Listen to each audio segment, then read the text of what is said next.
empezar con lo que es el síndrome de enfermedad dicha. Vamos a hacer un repaso sobre la fisiología del aparato respiratorio.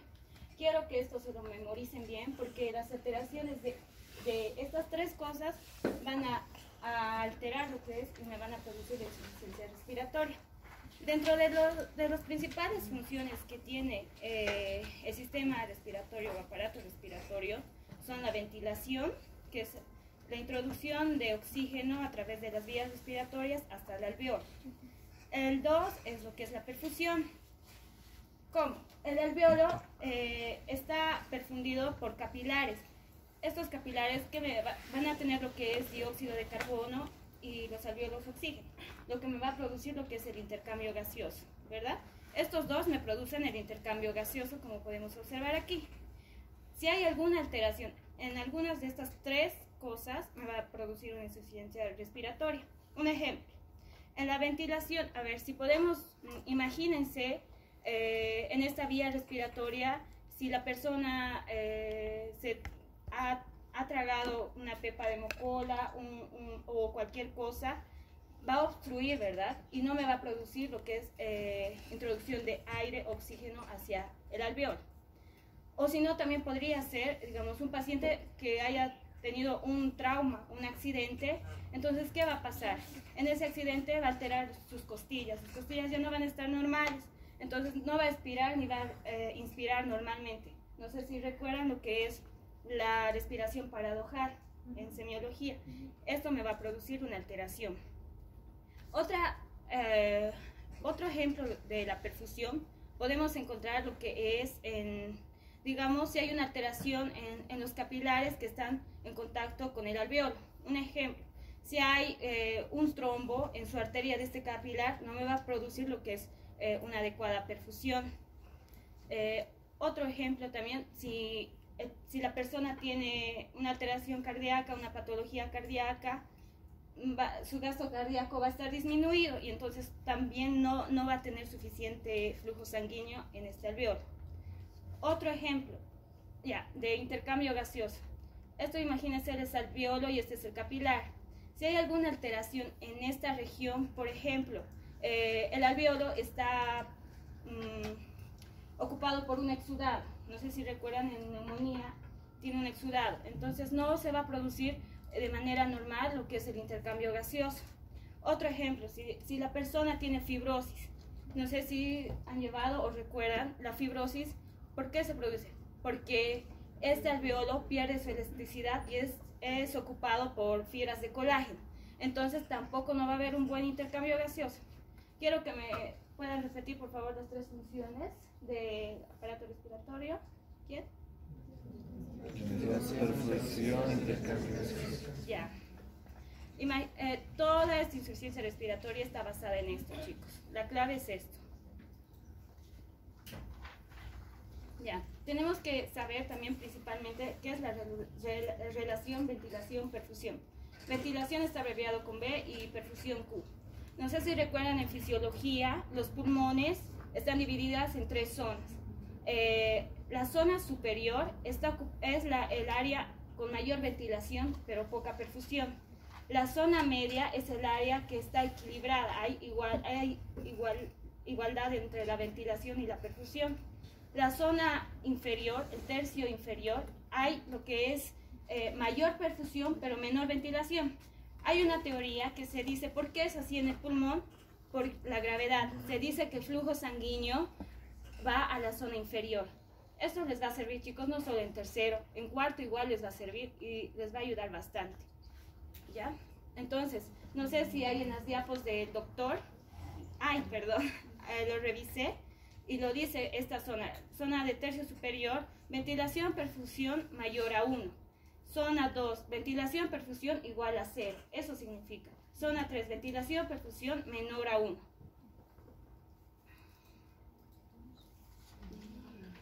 Ya. Ahora, no sé si recuerdan lo que es el sistema respiratorio está regulado por lo que es la corteza cerebral, la médula espinal, y también lo que es los cuerpos carotídeos y los vasos receptores. Si hay una alteración en el paciente, digamos, si tiene un trauma de cabeza, se cae, se lesiona, entonces va a alterar lo que es la corteza, el bulbo, y también ahí puede haber otra alteración respiratoria. No siempre es a nivel del pulmón. La alteración respiratoria puede ser a nivel cardíaco. Una causa puede ser algunas patologías cardíacas por disminución de flujo sanguíneo, que me va a reducir lo que es el oxígeno, ¿verdad? Otra causa va a ser si el paciente tiene un trauma, como les dije, en las costillas. Va a haber una fractura de costilla, entonces me va a alterar también. Otra causa también es lo que es a nivel central. Va a tener un TEC, el paciente, un trauma encefalocraneal, entonces no va a tener una buena regulación. Entonces, a través de esto también puede haber una alteración respiratoria. Ya. Dentro de las abreviaciones y fórmulas, no sé si, ustedes lo hayan leído o lo van a leer recién, pero es muy importante esto para utilizar lo que es la gasometría. ¿Alguien me podría decir qué es la FiO2? Pero el concepto, ¿saben qué es? Así exactamente, porque a mí se me fue complicado aprender esto. No sé si para ustedes. La FiO2, como su nombre, fracción inspiratoria de oxígeno. ¿Pero qué significa esto? El aire que nosotros respiramos está compuesto por oxígeno, nitrógeno, dióxido de carbono, ¿verdad? Ya, pero el porcentaje de estos gases que están en la atmósfera es un 21% está formado por lo que es el oxígeno. Entonces de ahí sale lo que es la FiO2. FiO2 es concentración de oxígeno en el ambiente, ¿ya?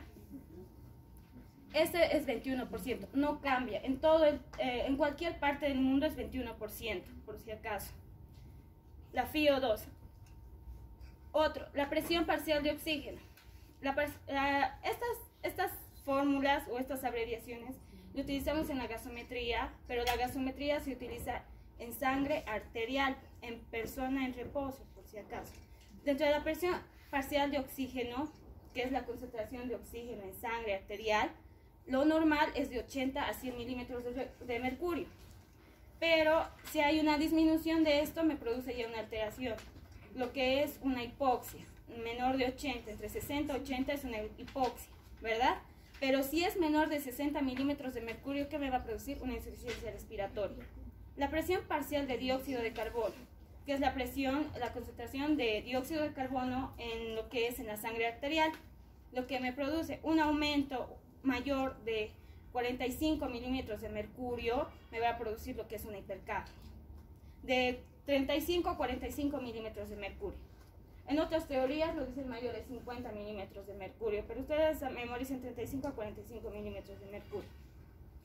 El pH, que son los iones de hidrógeno en sangre. Lo normal es de 7.35 a 7.45.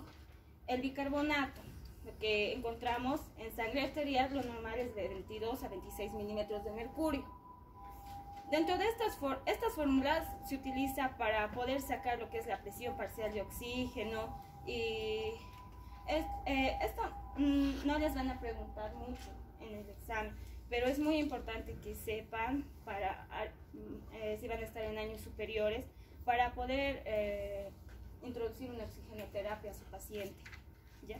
Pero lo principal es que sepan estas abreviaturas. Con esto se realiza todas las fórmulas.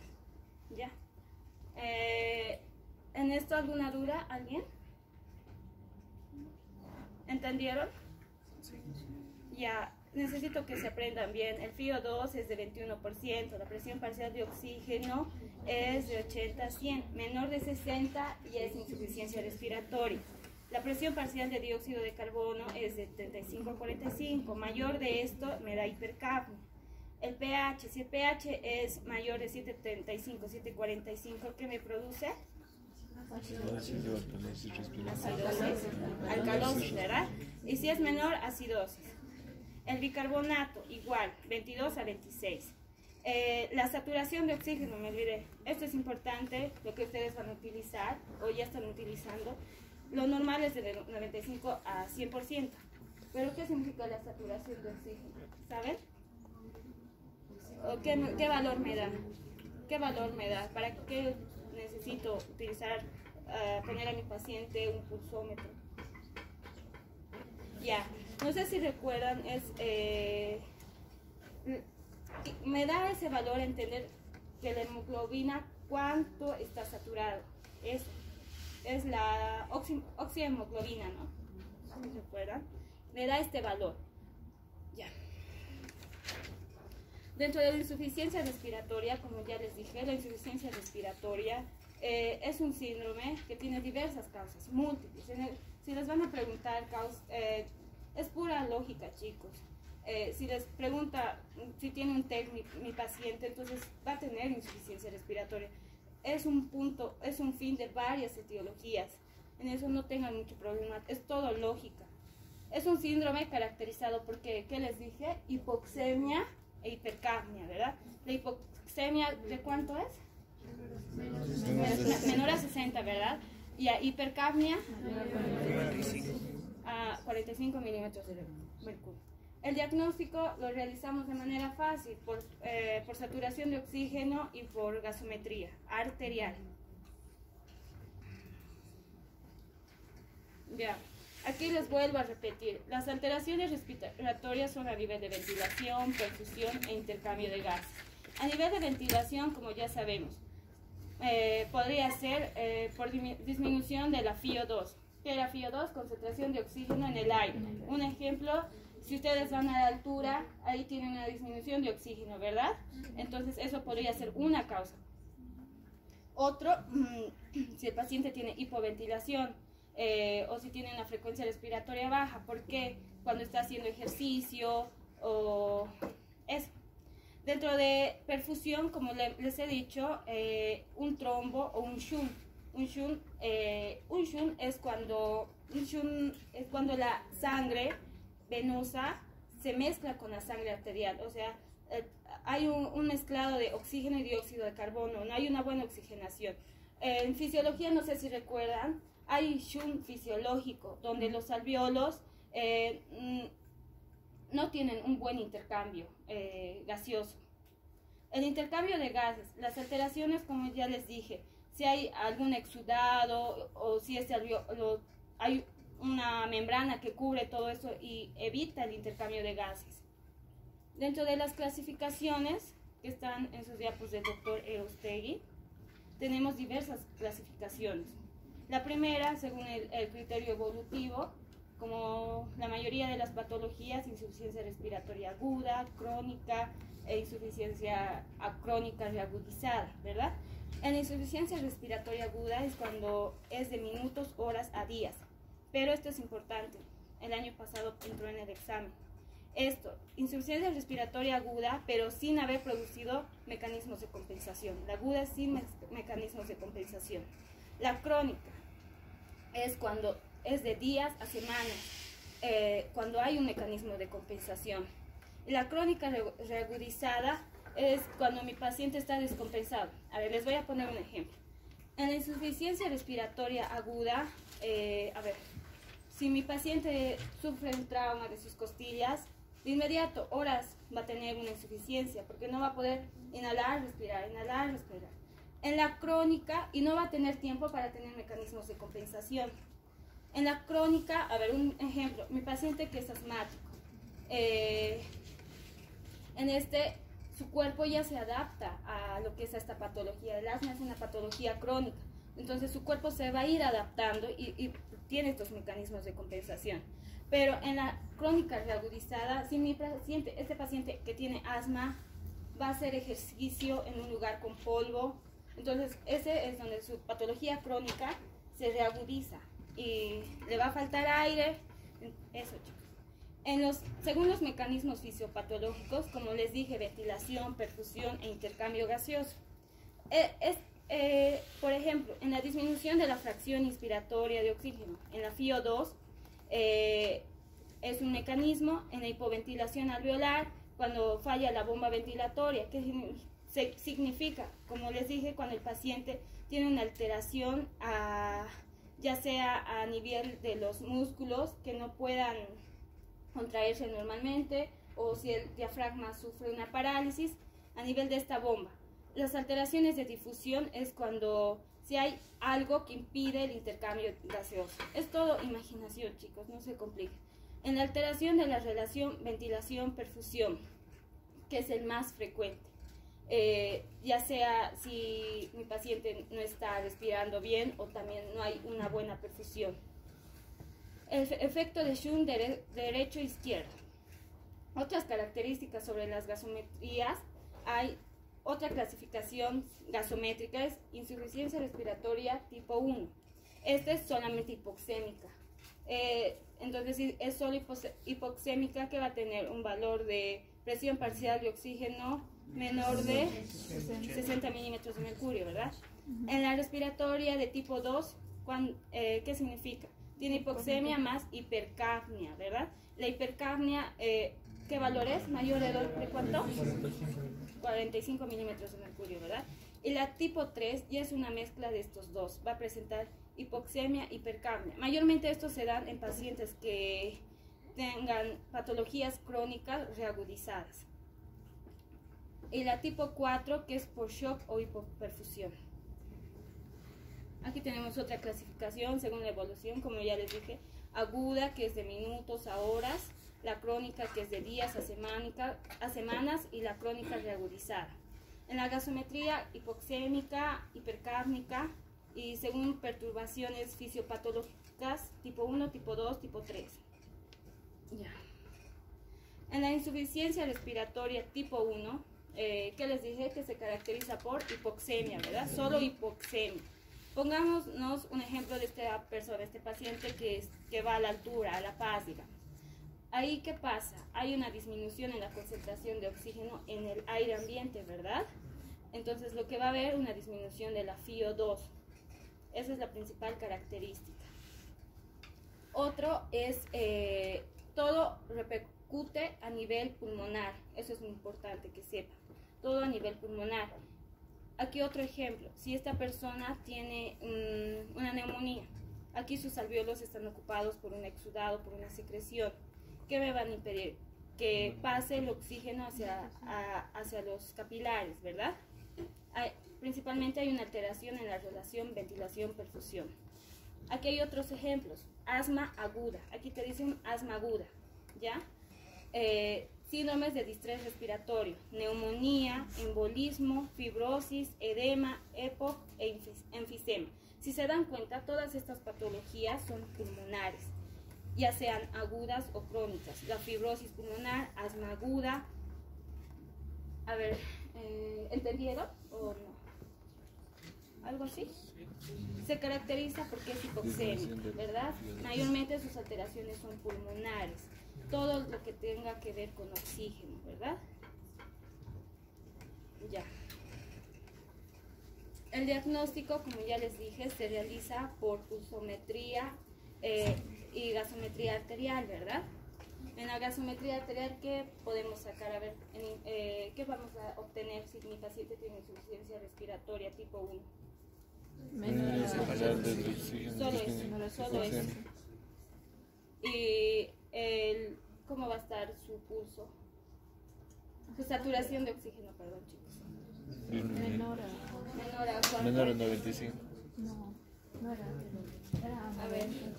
Según sus diapositivas, 95. Según sus diapositivas del doctor Erostegui, menor a 90% me da una insuficiencia respiratoria. Bien, chicos. Sí, Ya. En la gasometría, ¿qué vamos a encontrar? Como ya les dije, en la tipo 1, una presión parcial de oxígeno disminuida, ¿verdad?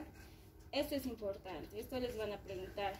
Los pacientes con insuficiencia respiratoria tipo 1 son hipóxicos, hipocápnicos y taquipneicos, porque van a, imagínense, digamos, este paciente que tiene asma, pero va a hacer ejercicio. Es como reagudizarse la enfermedad, ¿verdad? En la tipo 2, esto se caracteriza por encontrar en la gasometría lo que vemos es hipoxemia e hipercapnia. Los pacientes con insuficiencia respiratoria tipo 2 son incapaces de eliminar dióxido de carbono. Por lo tanto, la presión parcial de oxígeno se va a incrementar. Va a ser mayor de ¿cuánto? 45 milímetros de mercurio, ¿verdad? De 45 o 50 milímetros de mercurio. se produce esto, ya no, la mayoría se produce por alteraciones extrapulmonares, o sea, fuera del pulmón, la mayoría, no les voy a decir todos, la mayoría. Un ejemplo son a nivel central, si mi paciente tiene TEC, si tiene traumatismo, si hay alteraciones en la médula espinal, en los nervios motores, en los músculos, en la pared torácica. Dentro de la vía respiratoria, dentro de los pulmones son muy pocos que pueden producir el aumento del dióxido de carbono. Un ejemplo, a ver, mi paciente que tenga asma pero que no haya hecho ejercicio, está normal, está durmiendo, caminando, su cuerpo se va a ambientar, ¿verdad? No sé si han llevado el tórax en tonel, no sé si recuerdan, se hace ancho, ¿verdad? Pero ¿por qué se hace ancho a nivel anteroposterior? Porque no puede eliminar lo que es el dióxido de carbono, no puede eliminar porque sus fibras están, sus bronquios están en constricción, ¿verdad?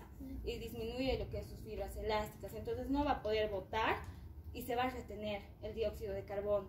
Este es un claro ejemplo de insuficiencia respiratoria tipo 2, un paciente con asma pero que está en reposo. El de tipo 1 es un paciente con asma que está yendo a hacer ejercicio, por eso se reagudiza, como les digo. Aquí hay múltiples causas de lo que es una insuficiencia respiratoria tipo 2, como ya les dije, es fuera de los pulmones la mayoría.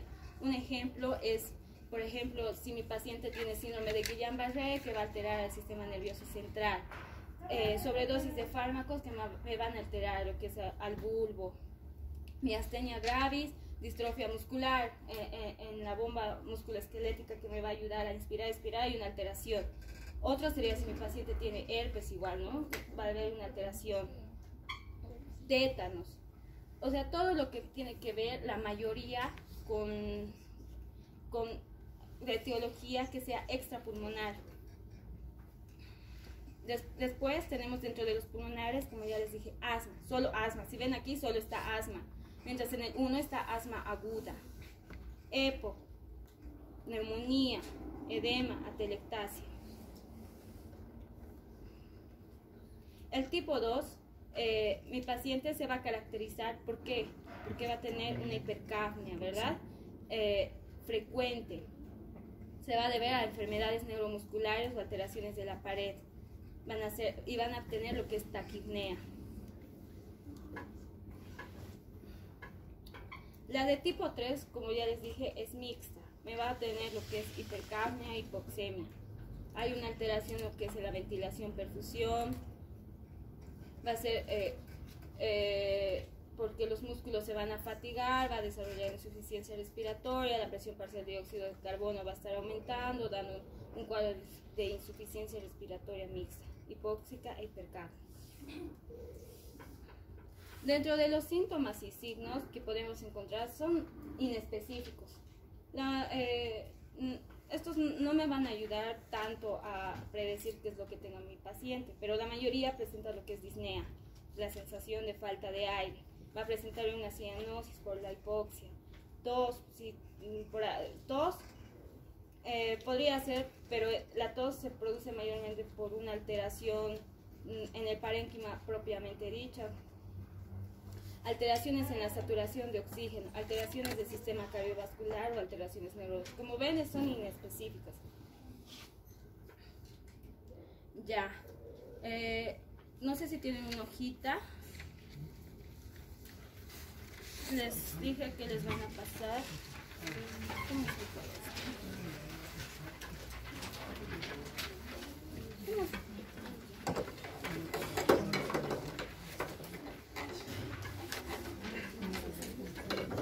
¿Cómo lo puedo tapar?